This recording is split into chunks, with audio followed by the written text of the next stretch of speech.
Assalamualaikum warahmatullahi wabarakatuh. Baiklah, di sini kami akan menampilkan hasil dari diskusi kami yang berjudul penerapan persamaan diferensial dan bilangan kompleks. Di mana di sini kami beranggotakan yang pertama Dava Erdensyah Putra, yang kedua Dimas Hafiz Putra Yesa, dan ketiga saya sendiri Hedi Kurniawan. Dengan dosen pengampu pada mata kuliah teknik ini adalah Bapak Aulia. Di sini kami akan membahas mengenai penerapan persamaan diferensial dan bilangan kompleks pada teknik elektro. Yang pertama yaitu pada sistem tenaga listrik. Di sini kita akan membahas mengenai persamaan diferensial yang terlebih dahulu. Peningkatan atau perbaikan kestabilan sistem tenaga listrik dapat dilakukan dengan menggunakan peralatan PSS atau Power System Stabilizer dan FDS, Fixed Device Stabilizer. Untuk kasus kestabilan gangguan kecil, kombinasi dari persamaan diferensial dan aljabar dapat dilinearisasi di sekitar titik operasi tertentu yang akan menghasilkan bentuk umum P delta X bawahnya 0 sama dengan J1, J2, J3, J4 dikali dengan delta X dan delta W. Kemudian kita eliminasi variabel-variabel non-keadaan dari persamaan sebelumnya tadi. Dan kemudian akan menghasilkan P delta X itu sama dengan A delta X, di mana A itu adalah J1 dikurang J2 dikali J4-1 dikali J3, di mana A ini adalah matriks keadaan sistem. Selanjutnya kita akan membahas mengenai bilangan kompleks pada sistem tenaga listrik. Bilangan kompleks digunakan pada rangkaian LLC, di mana penerapannya yaitu pada perhitungan bilangan pada perhitungan rangkaian. Salah satu perhitungannya adalah perhitungan mengenai impedansi, di mana persamaannya adalah Z itu sama dengan R ditambah J XL ditambah J XC. Kemudian ini adalah bentuk rektangular. Ketika kita merubahnya menjadi bentuk polar, maka bentuknya adalah Z sama dengan Z epsilon I kali theta. Di mana dalam penyelesaian soal rangkaian RLC, kita harus mengubah bentuk bilangan kompleks agar dapat dilakukan operasi penjumlahan, pengurangan, perkalian, dan pembagian. Baiklah, sebelum kita masuk kepada topik selanjutnya, apakah dari rekan-rekan ada yang ingin ditanyakan? Izin bertanya kepada rekan Heru Kurniawan. Silakan. Saya ingin bertanya, mengapa tadi menggunakan persamaan diferensial dalam PSS dan FDS? Sekian, terima kasih. Baik, mungkin langsung saya jawab saja. Kenapa menggunakan persamaan diferensial pada PSS dan FDS? Ini dikarenakan frekuensi dari osilasi elektromekanik adalah rendah. Kemudian komponen-komponen dari sistem tenaga seperti jaringan transformasi, trafo, itu akan dianggap sebagai komponen statik yang kemudian bisa dimodelkan melalui persamaan aljabar. Mungkin sekian jawaban saya.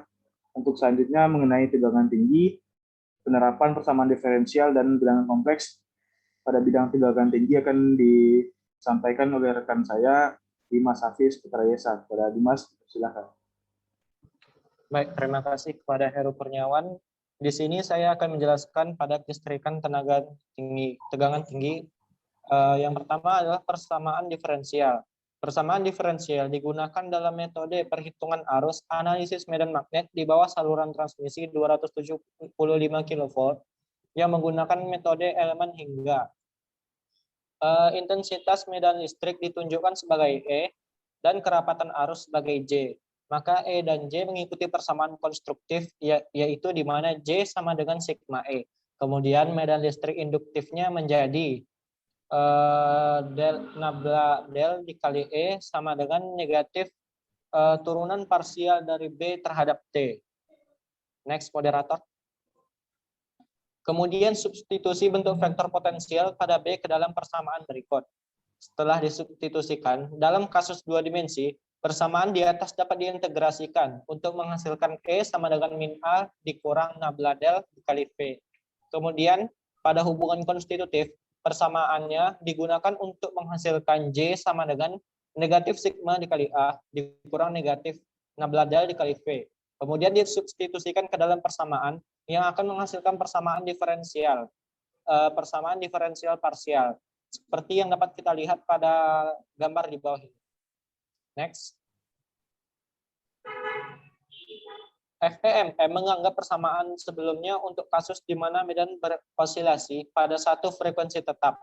Untuk permasalahan ini, transformasi fasor menghasilkan persamaan steady state yang diselesaikan untuk amplitudo dan fase A. Transformasinya adalah seperti yang dapat kita lihat. Kemudian kita substitusi, menghasilkan persamaan bahwa FEMM benar-benar menyelesaikan masalah magnetik harmonik. Seperti yang dapat kita lihat pada tabel yang paling bawah tersebut. Next. Sedangkan pada bilangan kompleks, penerapan bilangan kompleks dapat kita temui pada perhitungan kinerja ground fault relay, khususnya pada perhitungan komponen simetris. Dapat kita misalkan bahwa arus fasa itu IR 248 ampere, arus fasa S atau IS 271 ampere, arus fasa T atau IT sama dengan 265 ampere, dan tegangannya adalah 20 kV. Daya nyata transformatornya yang P-nya adalah 13,3 MW. Kemudian daya reaktif Q sama dengan 3 MV. Lanjut. Sudut yang digunakan untuk perhitungan mencari komponen simetris dapat kita menggunakan rumus sudut di mana arctan Q per P. Sehingga setelah kita masukkan nilainya akan mendapatkan sudut 13 derajat. Kemudian kita asumsikan bahwa pergeseran sudut pada masing-masing fasanya adalah 120. Sehingga dapat kita menyelesaikan persamaannya dan mendapatkan arus IR sama dengan 241,922 tambah J 54,569, IS sama dengan min 80,538 dikurang J 157,19. Kemudian IT sama dengan negatif 179,75 ditambah J dikali 194,717. Next. Dengan penjabaran arus pada masing-masing fasa berupa bilangan polar dan bilangan kompleks, maka dapat dicari arus-arus komponen simetrisnya, seperti yang dapat kita lihat pada gambar di bawah. Next.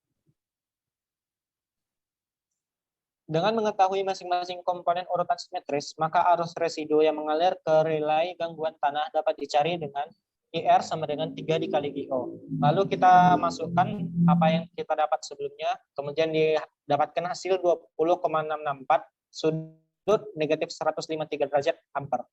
Kemudian arus yang mengalir pada sekunder relay gangguan tanahnya dapat kita cari dengan I relay sama dengan I primer dibagi rasio CT. Setelah kita masukkan ternyata dapat arusnya adalah 0,27 ampere. Next. Sebelum kita masuk ke sistem kontrol, saya akan membuka kesempatan untuk bertanya kepada rekan-rekan. Dipersilahkan. Izin bertanya kepada Dimas Apes. Silakan Dafa. Baik, tadi pada kelistrikan tegangan tinggi, bagian bilangan kompleks disebutkan bahwa kita dapat mengasumsikan pergeseran sudut pada fasa adalah 120 derajat. Mengapa bisa demikian? Sekian, Dimas. Terima kasih kepada Dafa. Mungkin langsung saja saya jawab, karena dalam perhitungan mencari komponen simetris, nilai cos Q sudah memiliki ketetapannya tersendiri dan sudah diatur oleh area pengatur beban atau APB. Sekian jawaban dari pertanyaannya. Saya lanjutkan kepada sistem kontrol untuk Dafa. Pada Dafa dipersilahkan. Baik, terima kasih kepada Dimas. Baik, kita akan masuk pada sistem kontrol. Pada sistem kontrol ini ada persamaan diferensial dan juga bilangan kompleks. Pada persamaan diferensialnya ada pengendali PD, proporsional plus integral plus derivatif adalah pengendali yang sering digunakan dalam sistem kendali industri. Pada pengendali dengan aksi kendali integral, harga masukan UT diubah pada laju proporsional dari sinyal pembangkit kesalahan ET, sehingga DUT per DT sama dengan K kali E epsilon T, atau UT sama dengan K dikali integral 1 sampai 0 epsilon T dikali DT. Fungsi alih pengendali integralnya adalah US per ES sama dengan KI per S. Next. Selanjutnya kita akan masuk pada bilangan kompleks. Pada bilangan kompleks, zero Pogoin yang bentuknya digunakan untuk representasi sistem dalam bentuk satu masukan dan satu keluaran yang bentuknya seperti persamaan di bawah, yang dimana K sama dengan penguatan sistem, Z sama dengan zero sistem, P sama dengan pole sistem. Next. Sekian presentasi dari saya. Saya akan membuka sesi tanya jawab kepada rekan-rekan sekalian. Apabila ada pertanyaan, dipersilakan. Baik, izin bertanya ada Pak. Ya, lanjut Heru. Tadi pada penyampaiannya kan disampaikan bahwasanya ada pengendali PID pada persamaan diferensial. Nah, mengapa PID ini yang sering digunakan pada sistem kendali? Mungkin bisa dijawab, Pak. Baik, terima kasih atas pertanyaannya, Heru. Baik, ini pertanyaan yang bagus juga. Kenapa PID digunakan dalam sistem kendali stream? Karena controller yang banyak digunakan di industri seperti PID ini adalah controller PID karena kesederhanaannya dan kesederhanaan struktur dan keandalannya. Pada penerapan controller PID, tuning parameter controller sering dilakukan dengan prosedur trial dan error. Untuk tetap memenuhi spesifikasi kontrol yang diharapkan, maka perlu dilakukan tuning ulang pada parameter kontrol PID tersebut. Sekian jawaban dari saya. Apabila ada kesalahan, mohon dimaafkan. Dikembalikan lagi kepada moderator. Baik. Dengan berakhirnya penyampaian penerapan diferensial dan bilangan kompleks pada 3 bidang teknik elektro, yaitu pada sistem tenaga, tegangan tinggi, dan kontrol, maka berakhirlah presentasi dari kelompok kami. Jika ada kesalahan dan kekurangan, kami mohon maaf. Saya sudahi dengan Assalamualaikum warahmatullahi wabarakatuh.